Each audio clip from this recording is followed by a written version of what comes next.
Hey there, Suns fans, it's 7-Footer from Bright Side of the Sun. I just wanted to put together a short video to show you some of my favorite point guards in college this year, especially with the March Madness tournament coming just around the corner. So I identified some of the players that I thought could really help the Suns this next coming season. And not all of these players are going to be in the NCAA tournament. We'll find that out later tonight with the official selection. But for now, I want you to take a look at these clips of these point guards and just see what you think. First up, we have Kendall Marshall from University of North Carolina. He's a 6'4" sophomore and also happens to be my personal favorite point guard in this year's draft class. He averages almost 10 assists per game. He's the best passer in college basketball while playing against some of the toughest competition. He has great vision and a very high basketball IQ. He's definitely a pass-first point guard, very unselfish and always looking to help set up his teammates. He has nice size and strength. He's not very athletic. Not exceptionally fast or quick, but he definitely gets the job done. Next up, we have Damian Lillard, a 6'2" junior from Weber State. He averages over 24 points a game and leads the NCAA in scoring. He's definitely an excellent scorer who's athletic, he's fast, he's quick, he's a good shooter, he has NBA range. The only real knock on him is that he's considered more of a tweener guard, and because of his size at only 6'2", that could potentially be an issue at the next level. However, he really hasn't had much of an opportunity to show his point guard passing skills because he doesn't have a lot of talent surrounding him either. His draft stock has been skyrocketing lately, and some mock drafts even have him being picked before Kendall Marshall. Personally, I doubt that's going to happen, but still, he's likely to go in the mid-first round, somewhere in that area, based on his scoring ability. He's definitely in the mold of a Derrick Rose or a Russell Westbrook.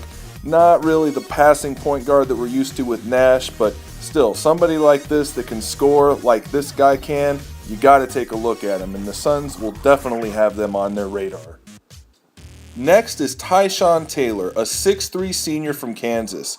Taylor averages approximately 17 points and 5 assists per game. He has excellent athleticism, speed, and quickness. He's also a potent scorer who can drive the lane or shoot from outside, and he's a very good defender as well. In my opinion, Taylor is probably one of the most underrated guards in this year's draft class. He did have some disciplinary issues in the past at Kansas, along with a very disappointing junior season to go along with it. I think that may have caused a lot of people to write him off a little bit prematurely. However, he's come back with a vengeance in his senior year and has really showcased his leadership skills on the court. I've been very impressed by Tyshawn Taylor this season, and I think he could easily be one of the biggest steals in this year's draft, especially if he slips into the second round like I've seen on some mock drafts so far. With a relatively weak point guard class in this year's draft, I think Taylor could give the Suns tremendous value in the second round, while allowing the Suns to focus on another position of need with their first round pick.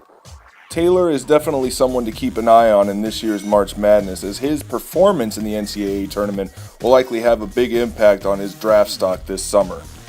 Next up is Tony Wroten from the Washington Huskies. Wroten is a little bit of a different type of point guard. He's 6'5", and he has great size. He's very strong and powerful, but he's been extremely raw this season and hasn't really fit into the traditional point guard role. On the other hand, he's very good at driving the lane and finishing in the paint, and he has tremendous upside. He's still very young with lots of potential as well.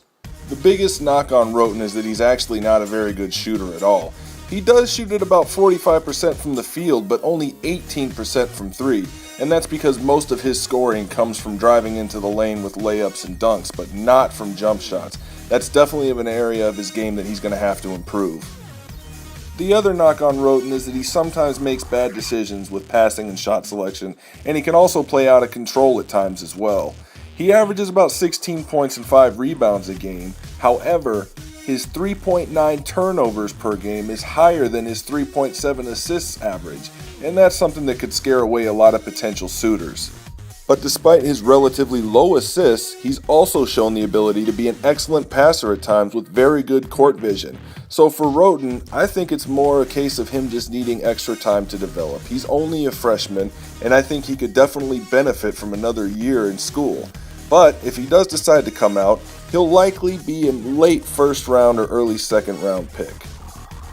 And last but not least is Scott Machado, the best college point guard you've never heard of. He plays for Iona College in New York, and he averages 9.9 assists, which is the NCAA best. He even edges out Kendall Marshall.